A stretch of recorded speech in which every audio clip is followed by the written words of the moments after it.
everybody, it's me, Jacob, and I've got something very important to say. Happy Easter! Get it! Easter is one of my favorite days of the year because one, jelly beans. And most importantly, God pulled off the biggest miracle in history, and he showed the world how to make peace. Peace is proving you care more about each other than winning an argument. And on Easter, we celebrate how God made peace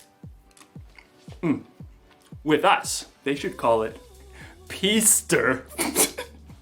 Or maybe not. Anyway, you're probably thinking, why would God need to make peace with me? I mean, we're not in an argument. Well, that's a long story. A really long story. To answer that, you have to go all the way back to the beginning. It's like this. People, you get it? People, beep, beep, beep, beep, beep, beep, beep, beep. People were really close to God. And then something happened, something bad. And it separated God from the people.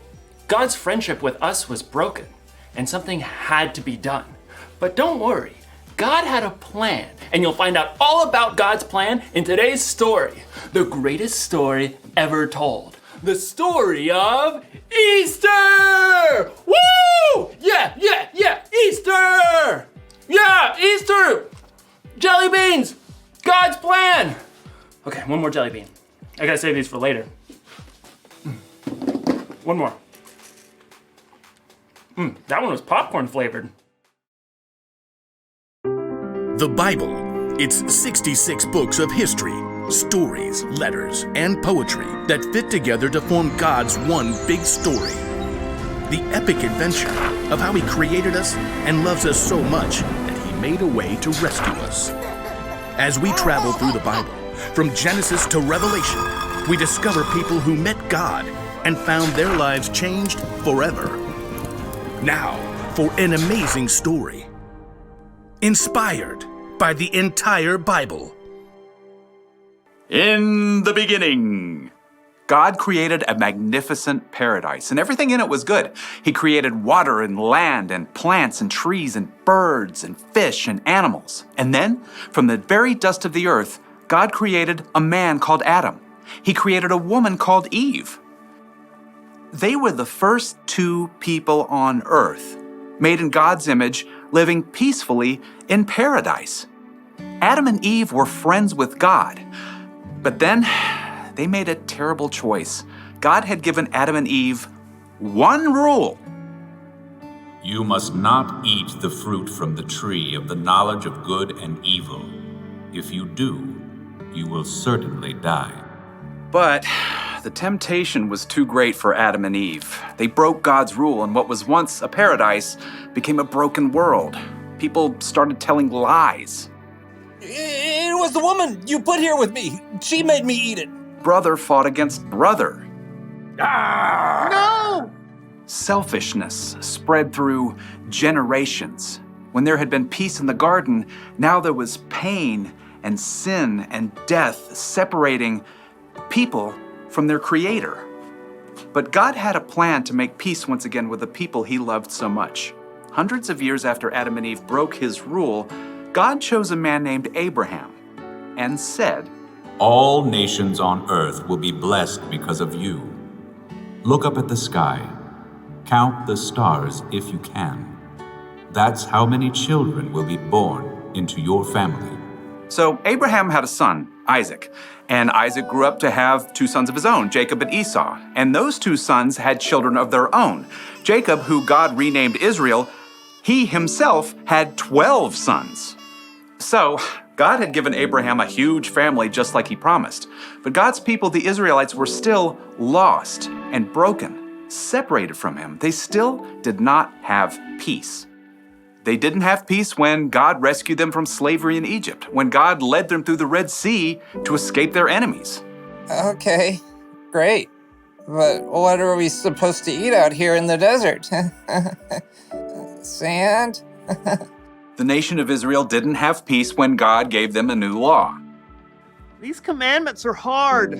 We want a king like all the other nations. They didn't even get peace when God gave them a king. The king's laws are no fair. We want a new God, like all the other nations. Nope. Nothing gave God's people lasting peace. They were still lost and broken and separated from God for thousands of years. But God had not forgotten the promise he made to Abraham. All nations on earth will be blessed because of you. God still had a plan to show the people just how much he cared for them. He knew this broken world would never be able to rescue itself, so God made a way. God sent his son, Jesus, to bring peace on earth once and for all. Jesus grew up and he taught people love and compassion, forgiveness and grace. He healed the sick and befriended the outcasts. He saw what was wrong and made it right. He loved the world and its people so deeply he gave his life on a cross to pay for the sins of the whole world. Father, forgive them. They don't know what they're doing. In Colossians, the Apostle Paul tells us God made peace through Christ's blood, through his death on the cross. When Jesus chose to give up his life, he paid the cost of every sin ever committed and every sin that had yet to be committed. People no longer had to be separated from God. But in the 3 dark days immediately following Jesus' death, his followers didn't understand all of that yet. They huddled in the dark, afraid that they too might be arrested or even killed. Who's there? Early on the morning of the 3rd day, Mary Magdalene arrived at the home where the disciples were staying. They have taken the Lord out of the tomb. We don't know where they have put him. The disciples stared at each other in shock. Then, Peter and John lunged for the door. They raced each other all the way back to the tomb where Jesus had been placed. The tomb really is empty. There are the linen cloths they wrapped him in. Peter and John returned home, still uncertain and confused. And Mary Magdalene, who had followed them, stayed behind in the garden. And as she wept, she noticed a man standing nearby. And at first, she thought he was the gardener. Sir, did you carry Jesus away? Tell me where you put him. Mary. The instant the man spoke, Mary Magdalene knew immediately who he was. It was Jesus, alive again. Teacher! Overjoyed, Mary returned to the disciples to share the incredible news. I have seen the Lord! It was true. Jesus had come back from the dead. He's more powerful than sin, more powerful than death. And through him, we can have peace with God and work toward peace with others, as God intended from the very beginning.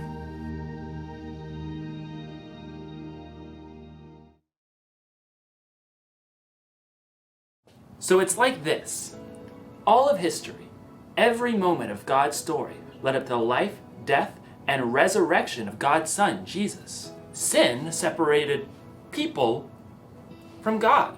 That was a problem that we couldn't fix. So God sent his Son, Jesus. And after Jesus' death, he beat sin.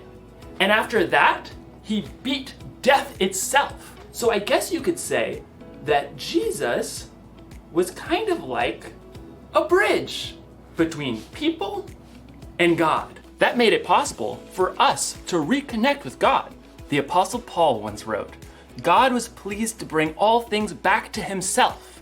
God made peace through Christ's blood by his death on the cross. Because of Jesus, we can be close to God again.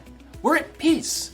Jesus is alive and he's made a bridge that will last forever. So, here's the one thing to remember today. God made peace with us. Remember that this Easter. Remember that every day. Really think about what Jesus did for you and tell God how grateful you are. And don't just keep it to yourself either. Share the peace of God with others by telling them about Jesus or by loving them like Jesus loves us. I'll see you next time.